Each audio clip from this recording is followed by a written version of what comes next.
विजेच्या कडकडाटासह खामगाव परिसरात मुसळधार पाऊस. प्रदीर्घ प्रतीक्षेनंतर अखेर खामगाव शहर व परिसरात मान्सूनच्या पावसाला सुरुवात झाली असून जून 22 नंतर झालेल्या पावसानंतर दुसऱ्या दिवशी 23 जूनला सुद्धा सायंकाळी विजेच्या कडकडाटासह मुसळधार पावसाला सुरुवात झाली.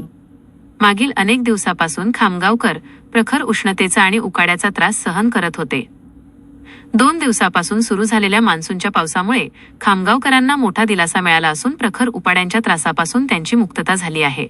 मान्सूनच्या पावसाला खऱ्या अर्थाने सुरुवात झाल्याचे दिसून येत असून यामुळे शेतकरी वर्गात सुद्धा आनंदाचे वातावरण दिसून येत आहे. मान्सूनला सुरुवात झाल्याचे हवामान खात्याकडून बोलल्या जात असून शेतकरी वर्गाचा या मुसळधार पावसामुळे पेरणीच्या कामाला लागला आहे.